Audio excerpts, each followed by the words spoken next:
नमस्कार विद्यार्थी मित्रांनो, आज आपण सराव संच 33 इयत्ता 6वी गणित बघणार आहोत। त्यातील पहिला प्रश्न बघणार आहोत। मगनलालने 400 रुपयांची पॅन्ट 448 रुपयांना विकली। 200 रुपयांचा शर्ट 250 रुपयांना विकला तर यांपैकी कोणता व्यवहार अधिक फायदेशीर झाला। बघा आता या ठिकाणी पहिला व्यवहार आहे 400 रुपयांची पॅन्ट 448 रुपयांना विकली आणि दुसरा व्यवहार आहे 200 रुपयांचा शर्ट 250 रुपयांना विकला। बघा आता या ठिकाणी दोन्ही ठिकाणी नफा झालेला आहे, कारण 400 रुपयांची पॅन्ट 448 रुपयांमध्ये विकली आहे, तसेच 200 रुपयांचा शर्ट 250 रुपयांना विकला आहे। म्हणजे दोन्ही व्यवहारात नफा झालेला आहे, परंतु आपल्याला दोन्ही व्यवहारातला नफा शोधायचा आहे, त्याचबरोबर शेकडा नफा सुद्धा शोधायचा आहे। आणि शेकडा नफा शोधल्याच्या नंतर कोणता व्यवहार अधिक फायदेशीर झाला ते आपल्याला शोधायचं आहे। सुरुवातीला आपण पॅन्टच्या व्यवहारात किती नफा झाला ते शोधून काढणार आहोत, म्हणून लिहिणार या प्रकारे। पॅन्टच्या व्यवहारात झालेला नफा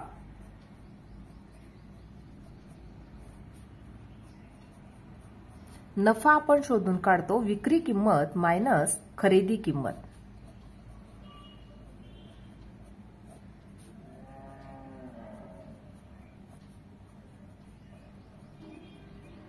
या ठिकाणी विक्री किंमत आहे 448 रुपये मायनस खरेदी किंमत आहे 400 रुपये बरोबर 48 रुपये आपल्याला या ठिकाणी नफा मिळालेला आहे। आता आपल्याला शेकडा नफा शोधायचा आहे, म्हणून शेकडा नफा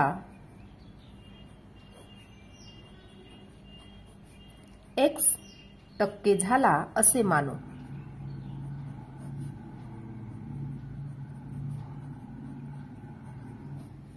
म्हणून बघा या प्रकारे आपण लिहू शकतो, या ठिकाणी शेकडा नफा म्हणजे 100 रुपयावर x% नफा झाला। म्हणजे या प्रकारे लिहिणार, या ठिकाणी 100 रुपयावर x रुपये नफा झाला आणि या ठिकाणी किती खरेदी किंमत होती 400 रुपये, म्हणजे 400 रुपयांवर 48 रुपये हा नफा झालेला आहे। अशा प्रकारे हे गुणोत्तर आपण मांडून घेतलेलं आहे। हे गुणोत्तर मांडणं खूप महत्वाचं आहे। बघा या ठिकाणी शेकडा नफा, शेकडा म्हणजे 100 रुपयावर x रुपये नफा झाला, म्हणून या प्रकारे लिहिलं। या ठिकाणी x/100 बरोबर या ठिकाणी 400 रुपये खरेदी किंमत होती, 400 रुपयावर 48 रुपये नफा झालेला आहे, म्हणून या प्रकारे हे गुणोत्तर मांडून घेतलं। आता आपण तिरकस गुणाकार करणार आहोत या प्रकारे, म्हणून x गुणेला 400 बरोबर 100 गुणेला 48। बघा या प्रकारे आपण तिरकस गुणाकार केलेला आहे, म्हणून x बरोबर 400 या ठिकाणी गुणेला होते, जेव्हा ते उजवीकडे जाणार तेव्हा ते भागीला होणार, म्हणून x बरोबर 100 गुणेला 48 भागीला 400। बघा आता या ठिकाणी 2 शून्य 2 शून्य कॅन्सल झालेले आहे। 48 ला आपण 4 ने भागणार आहोत, 4 1 4 4 1 4 4 दुनी 8, म्हणून x बरोबर 12। म्हणजे या ठिकाणी आपल्याला x ची किंमत किती मिळाली, x ची किंमत मिळाली आपल्याला 12%, कारण या ठिकाणी हा नफा आपण पर्सेंटेज मध्ये काढत आहोत, म्हणून या ठिकाणी आपल्याला शेकडा नफा मिळाला तो म्हणजे 12%। आता आपण दुसरा व्यवहार बघणार आहोत, तो म्हणजे शर्टचा व्यवहार। आता या ठिकाणी सुरुवातीला शर्टच्या व्यवहारात झालेला नफा आपल्याला शोधून काढावा लागणार आहे। दुसरा व्यवहार बघणार आहोत तो म्हणजे शर्टचा व्यवहार, म्हणून शर्टच्या व्यवहारात झालेला नफा आपण शोधून काढूया, म्हणून लिहिणार शर्टच्या व्यवहारात झालेला नफा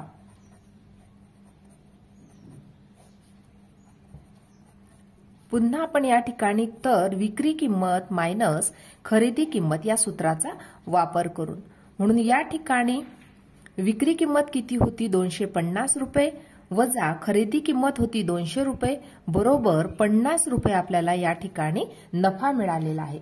आता या ठिकाणी आपण शेकडा नफा शोधणार आहोत, म्हणून या ठिकाणी लिहिणार शेकडा नफा y% झाला असे मानू। म्हणून शेकडा म्हणजे 100, म्हणजे या ठिकाणी y छेद 100 बरोबर या ठिकाणी खरेदी किंमत होती 200 रुपये. 200 रुपयावरती 50 रुपये आपल्याला नफा झालेला आहे.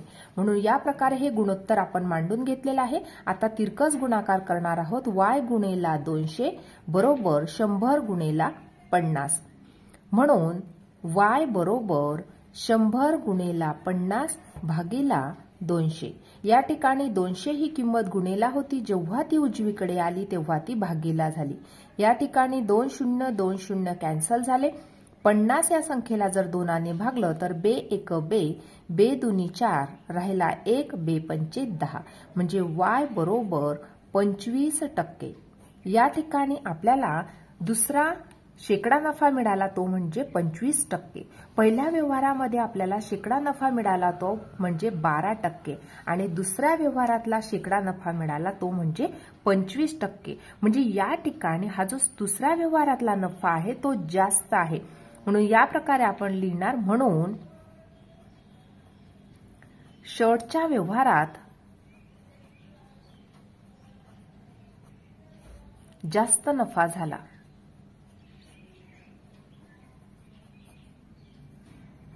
जास्त नफा झाला.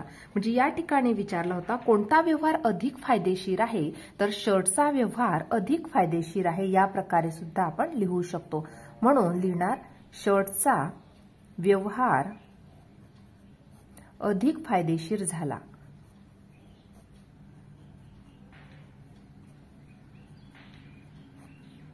अधिक फायदेशीर झाला. अशा प्रकारे या ठिकाणी आपण हे उत्तर शोधून काढलेलं आहे. या ठिकाणी पहिल्या व्यवहारामध्ये 12% नफा झालेला होता आणि दुसऱ्या व्यवहारामध्ये 25% नफा झालेला आहे. म्हणजे दुसरा जो व्यवहार होता शर्टचा तो अधिक फायदेशीर झाला आहे. अशा प्रकारे हे पहिलं उदाहरण आपण सोडवून घेतलं आहे. दुसरे उदाहरण बघणार आहोत. रामरावने 4500 रुपयास खरेदी केलेले कपाट 4950 रुपयास विकले. तर श्यामरावने 3500 रुपयास खरेदी केलेले शिलाई यंत्र 3920 रुपयास विकले. तर यांपैकी कोणाचा व्यवहार अधिक फायदेशीर झाला? बघा आता या ठिकाणी रामरावने एक व्यवहार केलेला आहे, त्याचबरोबर श्यामरावने सुद्धा एक व्यवहार केलेला आहे. तर आता आपल्याला शोधून काढायचे आहे दोघांपैकी कोणाचा व्यवहार अधिक फायदेशीर झाला. बघा आता या ठिकाणी रामरावने 4500 रुपयाला कपाट खरेदी केले होते आणि ते 4950 रुपयाला विकले. म्हणजे या ठिकाणी रामरावला नफा झालेला आहे कपाटावरती. सुरुवातीला आपण रामरावचा नफा शोधून काढणार, नंतर त्याला किती टक्के नफा झाला ते शोधून काढणार. म्हणून या प्रकारे लिहिणार रामरावला कपाटावर झालेला नफा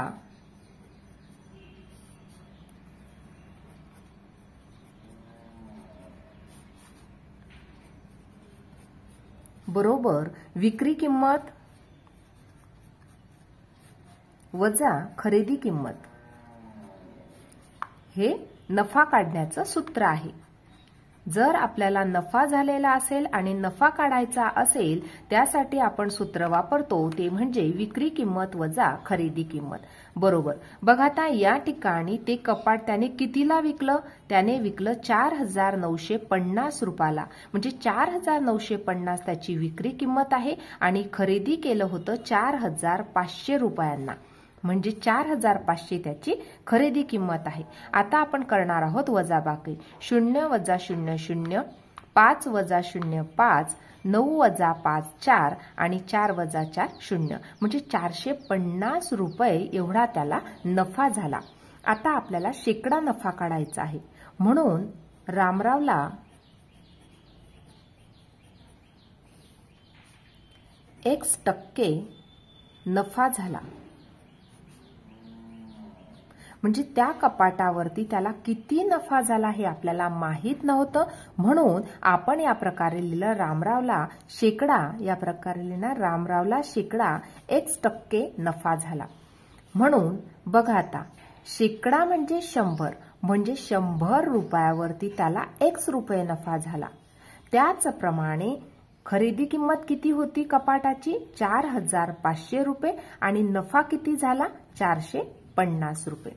या प्रकारे आपण हे गुणोत्तराच्या रूपात मांडून घेतलं। या ठिकाणी शेकडा x% नफा झाला, म्हणजे शेकडा म्हणजे 100 रुपयावर x रुपये नफा झाला। त्याचप्रमाणे खरेदी किंमत किती होती? 4500 रुपये।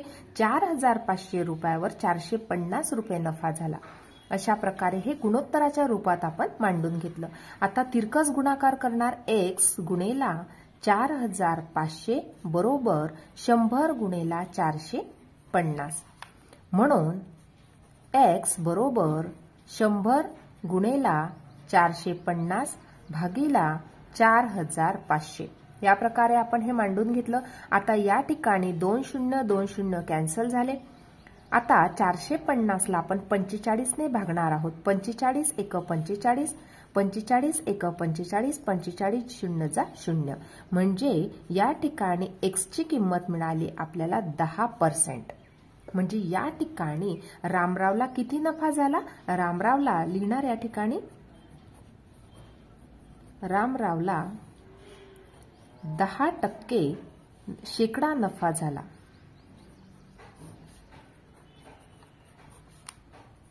आता त्याचप्रमाणे दुसरा व्यवहार झाला होता शामरावचा।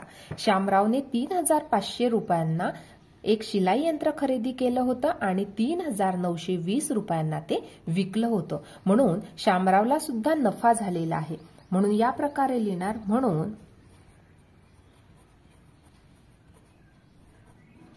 शामरावला झालेला नफा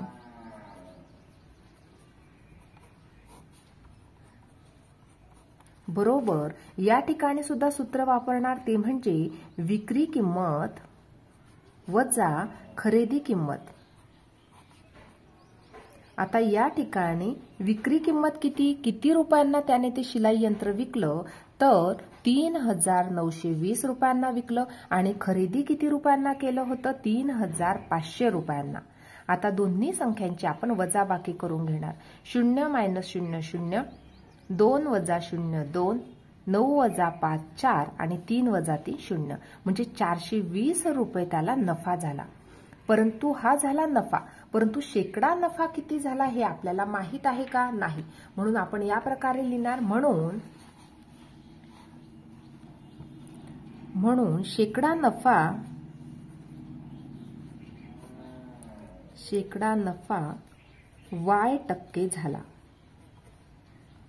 आता या शामरावला शेकडा नफा किती टक्के झाला? y% झाला। म्हणून या प्रकारे लिहिणार, म्हणून y/100 बरोबर खरेदी किंमत किती होती? 3500 रुपये। किती नफा झाला? 420 रुपये। या प्रकारे गुणोत्तराच्या रूपात आपण हे मांडून घेतलेलं आहे। आता आपल्याला या ठिकाणी तिरकस गुणाकार करायचा आहे। y गुणेला 3500 बरोबर 100 गुणेला 420, या प्रकारे मांडून घेतलं। म्हणून y बरोबर 100 गुणेला 420 भागिला 3500। बघा आता या ठिकाणी 2 0 2 0 कॅन्सल झाले। आता या ठिकाणी दोन्ही संख्यांना आपण सेम नंबरने भागणार आहोत। बघा, 7च्या पाढ्यामध्ये 35 येतात, 7च्या पाढ्यामध्ये 42 येतात। 7 5 35, 7 सकम 42, 7 0 जा 0। आता या ठिकाणी शिल्लक राहिलं y बरोबर 60/5 बरोबर 60ला जर आपण 5ने भागलं तर या ठिकाणी उत्तर मिळणार 12%, कारण 12 पंचे 60 होतात। म्हणजे या ठिकाणी आपल्याला शेकडा नफा मिळाला 12%। आता सुरुवातीचा रामरावचा आपल्याला शेकडा नफा मिळाला होता 10%, आणि या ठिकाणी आपल्याला शामरावचा शेकडा नफा मिळाला तो म्हणजे 12%। म्हणजे दुसरा जो नफा आहे शामरावचा तो जास्त आहे, म्हणून आपण या ठिकाणी लिहिणार, म्हणून शामरावचा व्यवहार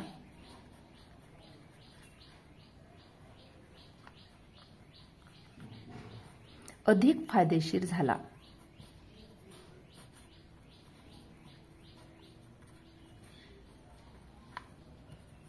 अधिक फायदेशीर झाला, कारण या ठिकाणी शामरावचे टक्के मिळाले 12% आणि रामरावचे टक्के किती होते? 10%।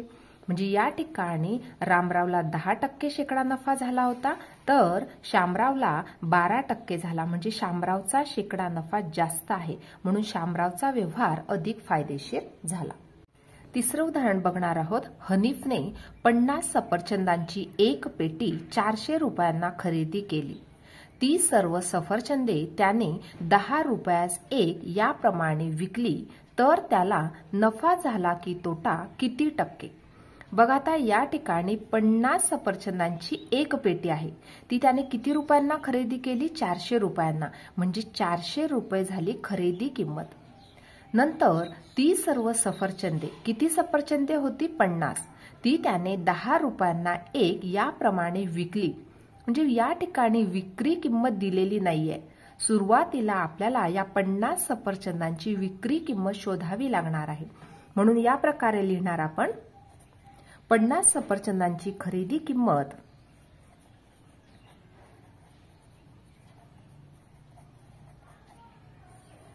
ही दिलेली आहे, म्हणून या प्रकारे लिहिली. 50 सफरचंदांची खरेदी किंमत बरोबर 400 रुपये.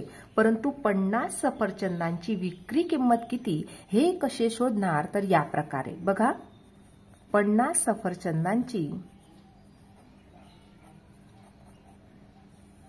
विक्री किंमत बरोबर,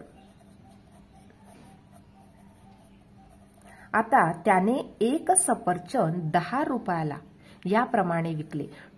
आपल्याकडे सफरचंद किती होते? 50. एका सफरचंदांची किंमत 10, तर 50 सफरचंदांची किंमत बरोबर 50 गुणिले 10 बरोबर 500 रुपये. म्हणजे 50 सफरचंदांची विक्री किंमत किती मिळाली? तर ती म्हणजे 500 रुपये. बघा, आता या ठिकाणी खरेदी किंमत आहे 400 रुपये आणि विक्री किंमत आहे 500 रुपये. म्हणजे या ठिकाणी नफा झालेला आहे, परंतु तो किती रुपये झाला ते शोधून काढावे लागेल. म्हणून नफा बरोबर विक्री किंमत वजा खरेदी किंमत, हे सूत्र आहे. बरोबर विक्री किंमत होती 500 रुपये वजा खरेदी किंमत होती 400 रुपये. दोन्ही नंबरची जर आपण वजाबाकी केली तर या ठिकाणी 100 रुपये नफा झाला. आता या ठिकाणी आपल्याला शेकडा नफा शोधून काढावा लागेल. म्हणून हनीफचा शेकडा नफा X% झाला असे मानू.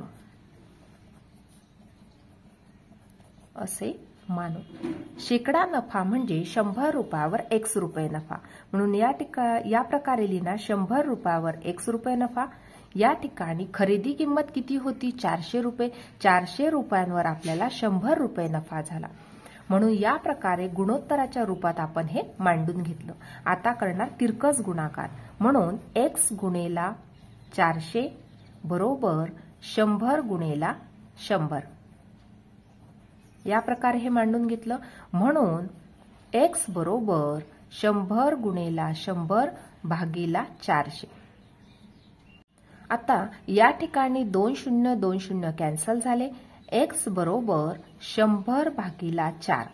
म्हणून X बरोबर 100 ला जर 4 ने भागले तर 4 दुनी 8 राहिले 2, 4 पंचे 20. म्हणजे 25% एवढा शेकडा नफा हनीफला झाला. म्हणून या प्रकारे लिहिणार. म्हणून हनीफला